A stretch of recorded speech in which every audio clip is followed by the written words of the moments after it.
मध्य प्रदेश की राजधानी भोपाल के सबसे बड़े शासकीय हमीदिया अस्पताल में उस वक्त हंगामा मच गया जब कोविड ब्लॉक की बिजली अचानक गुल हो गई। 1 घंटे गुल रही बिजली के बीच 3 मरीजों की मौत हो गई। अब इस मामले को लेकर शिवराज सरकार एक्शन मोड में आ गई। सीएम शिवराज ने जांच के निर्देश दे दिए, वहीं पीडब्ल्यूडी इंजीनियर को निलंबित कर दिया गया है। देखिए खास रिपोर्ट। हमीदिया अस्पताल के कोविड ब्लॉक की बिजली गुल रहने से मचा हंगामा, 3 मरीजों की हुई मौत।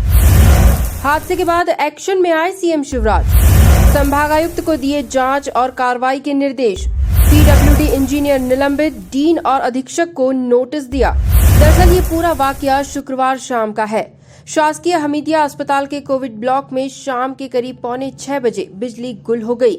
लगभग 1 घंटे के लिए गुल हुई बिजली के कारण हंगामा मच गया। यहां अस्पताल में भर्ती पूर्व पार्षद अकबर खान सहित 3 मरीजों ने अपना दम तोड़ दिया। मामला प्रकाश में आते ही मुख्यमंत्री शिवराज सिंह चौहान एक्शन में आए और उन्होंने संभागायुक्त कविंद्र कियावत को जांच कर कार्रवाई के निर्देश दिए हैं। इधर चिकित्सा शिक्षा मंत्री विश्वास सारंग ने इस घटना को दुर्भाग्यपूर्ण बताया। वहीं पीडब्ल्यूडी के इंजीनियर को निलंबित और डीन डॉक्टर अरुणा कुमार और अधीक्षक डॉक्टर ID चौरसिया को नोटिस जारी किया गया है। मंत्री सारंग की माने तो अस्पताल प्रशासन द्वारा इस घटना के कारण मृत्यु होना नहीं बताया गया है। बहुत दुर्भाग्यपूर्ण है और निश्चित रूप से ये बड़ी लापरवाही है। गांधी मेडिकल कॉलेज के अंतर्गत हमीदिया अस्पताल में कल लगभग 5:58 पर लाइट गुल हुई। इंतजामात पूरे हैं। यदि लाइट जाती है तो उसके बैकअप के लिए जनरेटर की व्यवस्था है। जनरेटर के मेंटेनेंस के लिए पूरी तरह से बजट अलॉटेड है। डीजल और बाकी जो व्यवस्थाएं जनरेटर को चालू करने के लिए जरूरी हैं उनका पूरा इंतजाम था। मेंटेनेंस को लेकर भी सभी तरह के इंतजाम किए गए थे, ये निर्देशित किया गया था।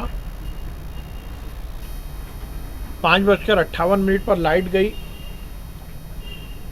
जनरेटर के बैकअप से लाइट फिर से शुरू हुई, परंतु 10 मिनट बाद वो फिर बंद हुई और लगभग 1 घंटे के अंदर फिर से लाइट आ गई। निश्चित रूप से ये घोर लापरवाही है और इसीलिए तत्काल प्रभाव से पीडब्ल्यूडी के E&M के वो इंजीनियर जिनकी ये जिम्मेदारी थी कि वो इस पूरे मेंटेनेंस की देखभाल करें, उनको तत्काल प्रभाव से निलंबित कर दिया गया था। गांधी मेडिकल कॉलेज की डीन और सुपरिटेंडेंट को नोटिस दिया गया है।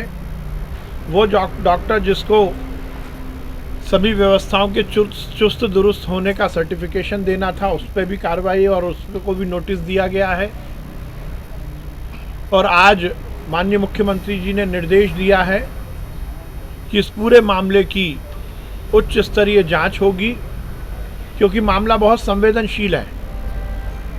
मामले में कहीं भी यदि लापरवाही हुई है तो उसकी पुनरावृत्ति नहीं होनी चाहिए। इसलिए माननीय मुख्यमंत्री जी ने आज ही जांच रिपोर्ट देने का निर्देश दिया है और जो दोषी हैं उन पर कार्रवाई करने का निर्देश दिया है।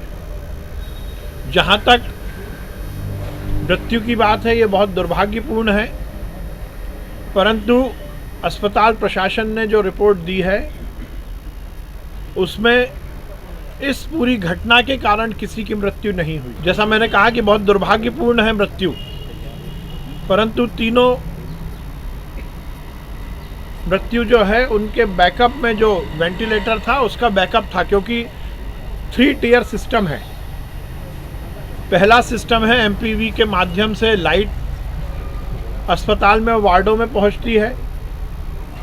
यदि उसमें कोई खराबी होती है तो जनरेटर की व्यवस्था है जो बैकअप देता है बिजली का, और यदि वो भी खराब हो जाता है तो जो मशीन है जिस पर इलाज हो रहा है उसका स्वयं का भी बैकअप होता है। इस घटना के बाद राजनीति में भी हलचलें तेज हो गई है। पूर्व मुख्यमंत्री कमलनाथ ने भी ट्वीट कर स्वास्थ्य व्यवस्थाओं पर सवाल खड़ा किया है। वहीं दोषियों पर कड़ी कार्रवाई किए जाने की बात लिखी है। अस्पताल में हुई घटना के बाद पूर्व मंत्री पीसी शर्मा ने भाजपा सरकार पर निशाना साधा। उन्होंने सरकार पर 3 लोगों की जान लेने का आरोप लगाया। इस पूरे मामले की मजिस्ट्रियल जांच कराने की मांग की गई है। निश्चित तौर पर ये पूरी सरकार जिम्मेदारी है, क्योंकि कोविड-19 के मामले में, कोरोना के मामले में कभी सीरियस रहे नहीं। ये केवल बयानबाजी करते रहे लगातार, चाहे मुख्यमंत्री हों, चाहे मंत्री विश्वास सारंग हों या दूसरे मंत्री हों प्रभुराम चौधरी। अब हमीदिया हॉस्पिटल से बड़ा हॉस्पिटल नहीं है कोई प्रदेश के अंदर, उसमें लाइट चली गई। और लाइट चली गई तो जनरेटर क्यों नहीं चला, क्यों नहीं डीजल डाल के उसको चलाया? और वेंटिलेटर पे अगर कोई पेशेंट है तो निश्चित तौर पर अगर 1 घंटे 1.5 घंटे लाइट जाएगी तो जान जाना ही है। और अकबर खान नरेला क्षेत्र के पार्षद रहे, जहाँ से मंत्री विश्वास सारंग MLA हैं। तो ये बड़ी ताज्जुब की बात है। और 3 लोगों की जान सरकार ने ले ली, मेरा ये इन पर आरोप है, और इसकी जिम्मेदारी खुद मंत्री को लेना चाहिए। कुछ नहीं, कोरोना जैसे मामले में अगर कहीं जान जा रही है तो उसकी जिम्मेदारी सरकार को लेना चाहिए, मंत्री को लेना चाहिए। तो निश्चित तौर पर इसमें मुख्यमंत्री जी एक्शन लें, जिस तरह से आजकल सब चीज़ों में एक्शन में आ रहे हैं वो, और उसी एक्शन मोड में एक्शन लेना चाहिए। नोटिस देने से इस पूरे मामले की मजिस्ट्रेटियल जांच होना चाहिए। किसी भी हाई कोर्ट के जज से जांच कराई जाए। 3 लोगों की जान जाना, एक पार्षद की जान जाना कोई छोटा मामला नहीं है। हाई कोर्ट के किसी भी जज से इसकी जांच कराई जाए। ये हमारी उठाएं, और जो गुनहगार हैं या कोई भी department, they should be punished. सज़ा होनी चाहिए लोगों की। सबसे बड़ी बात है, भारत में ज़िंदगियों की कोई कीमत ही नहीं है। और जब हम इलेक्शन में अपने लीडर्स को चुनते हैं तो ये पहली बात रखनी चाहिए कि हमारी भी ज़िंदगी, अगर हमारा वोट मूल्यवान है तो हमारी ज़िंदगियाँ भी मूल्यवान हैं, और उसी तरीके से हमें वोटिंग भी करना चाहिए। देखा जाए तो इस पूरी घटना के बाद हमीदिया अस्पताल की व्यवस्थाओं पर सवाल खड़े हो गए हैं। वहीं राजनीतिक गलियारों में भी हलचलें तेज हो गई हैं। Bureau report, MP news, Bhopal.